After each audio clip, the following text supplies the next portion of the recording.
मनुस्मृति को पढ़ने वाला बम नहीं फोड़ता, आतंकवादी नहीं बनता।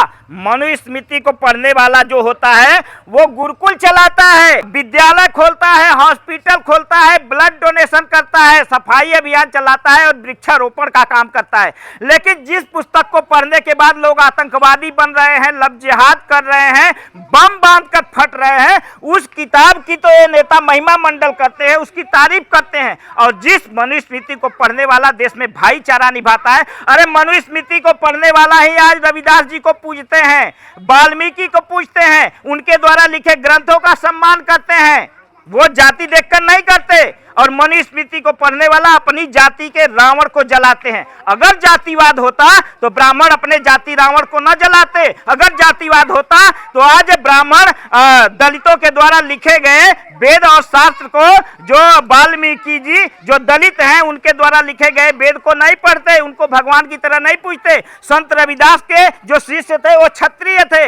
अगर जातिवाद होता तो दलित को अपना गुरु न बनाते। तो देश में जो जोड़ने वाली नीति है, क्रांति गुरु श्री चंद्रमोहन जी का कहना है कि देश में एकजुटता तभी होगी, जाति व्यवस्था तभी समाप्त होगी जब यहाँ अंतर जातीय शादी शुरू हो। लेकिन कोई नेता हमें ऐसा नहीं मिला जो अपने जाति के लोगों को कहे कि तुम अंतर जातीय शादी करो, देश में जाति व्यवस्था खत्म करो। हम तो कहते हैं सारे आरक्षण खत्म करके अंतर जातीय शादी पे अगर आरक्षण लगा दिया जाए कि कोई ऊंची जाति का लड़का छोटी जाति के लड़की से शादी करे, तुरंत उसे नौकरी दो, इससे गरीबी भी मिटेगी, इससे जाति भी खत्म होगी। लेकिन कोई नेता इसका मांग नहीं करता। हमें आपस में लड़ाने के लिए कोई मनुस्मृति का पन्ना फाड़ रहा है तो कोई संविधान का पन्ना फाड़ रहा है। हमारा यही सोच है, आपस में रिश्ते हैं वो खराब ना हो। न तो कोई मनुस्मृति का अपमान करे, न तो कोई संविधान का अपमान करे, न तो कोई राम के मूर्ति को तोड़े, न तो कोई अंबेडकर जी के मूर्ति को तोड़े। यहाँ जाति खत्म करना चाहते हैं तो अंतर जातीय शादी को बढ़ावा दें। यहाँ गरीबी खत्म करना चाहते हैं तो क्रांति गुरु श्री चंद्रमोहन जी के अनुसार कि सारे देश में सभी स्कूलों में शिक्षा एक समान और फ्री कर दो।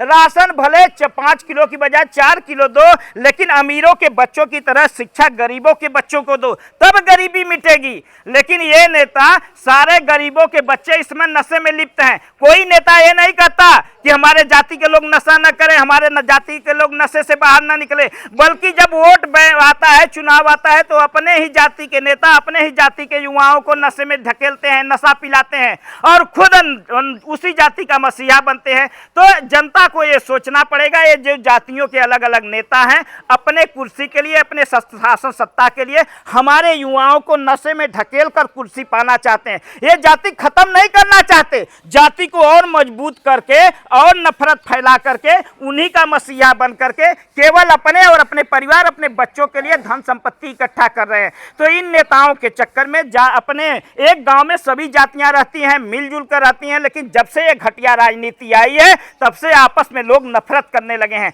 तो हम यही कहना चाहते हैं कि जो देश को तोड़ने वाली सोच है उससे बचें और जो देश में जोड़ने वाली सोच है उसके तरफ बढ़ें। तो देश में जोड़ने वाली, जो हमें लगा कि देश में जोड़ने वाली सोच क्रांति गुरु श्री चंद्रमोहन जी का है, जो पूरे देश में गरीबों के लिए शिक्षा एक समान फ्री की मांग कर रहे हैं, पूरे देश में जाति व्यवस्था समाप्त करने के लिए अंतर जातीय शादी की विवाह की बात कर रहे हैं और अंतर जातीय विवाह करवाए भी है अपने शिष्यों के लिए। इसलिए आज हम सभी देख लीजिए, हम सभी सड़कों पर निकले हैं कि हमारा यही नारा है कि तिलक तराजू और तलवार यही करेगा बेड़ा पार।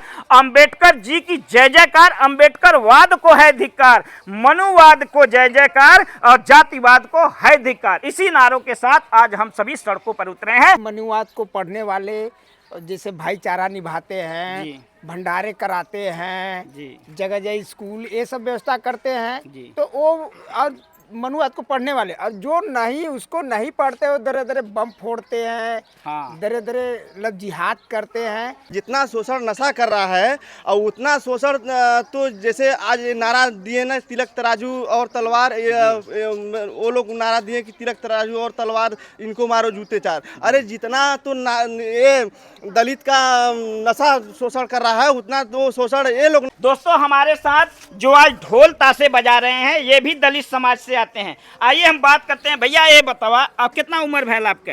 हमारे करीब 65 साल हो गए। 65 साल के उम्र में वाराणसी के खगराजपुर गांव का आप निवासी है, दलित बस्ती से है। ये 65 साल के उम्र में कितना परिवार के ऊपर ब्राह्मण और ठाकुर का अत्याचार दिखला, थोड़ा हमें ये बताओ।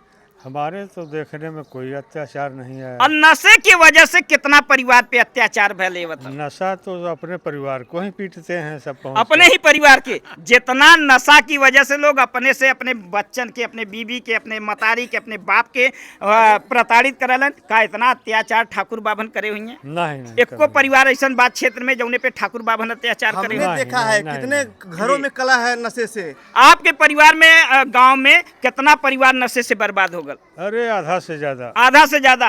भैया बर्बादी नशे से है, प्रताड़ित नशे से है, शोषण नशे से है, लेकिन जला जाता मनुस्मृति।